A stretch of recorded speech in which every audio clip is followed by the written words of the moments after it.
ప్రశాంతతని గుర్తెరిగింది. అయితే ఆ తల్లి అడగడంలో ఒక విషయాన్ని ప్రస్తావన చేసింది. నాకు ఎల్లకాలముల యందు బాబాగారి సన్నిధానంలో ఉండను కదా, నేను వెళ్ళిపోతాను. అందుకని నేను బాబాగారికి శిష్యురాలను అనిపించుకుని వెళ్ళాలి. విడితే నాకేమవుతుంది, వారికి నాకు గురు శిష్య సంబంధం ఏర్పడుతుంది. అందుచేత గురు శిష్య సంబంధం ఏర్పడాలంటే వారి దగ్గర నేను ఉపదేశమును పొందాలి. ఇది సంప్రదాయబద్ధమైనటువంటి మార్గము అంటారు. అది దోషం కాదు. అది దోషము అని మీరు అనకూడదు కూడా, అది తప్పు. దోషము అంటే తప్పు అది.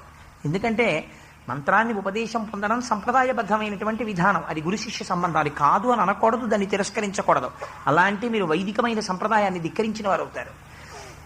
అందుచేత ఆవిడ ఉపదేశాన్ని కోరుకుంటే బాబాగారు అన్నారు, ఉపదేశం చేస్తానని వారు అనలేదు, ఉపదేశం చెయ్యనని వారు అనలేదు. ఆవిడ కోరింది, ఆయన మిన్నకున్నారు అంతవరకు. ఆయన ఏం మాట్లాడలేదు. ఆవిడ అలా కోరింది, నాకు ఉపదేశం కావాలి,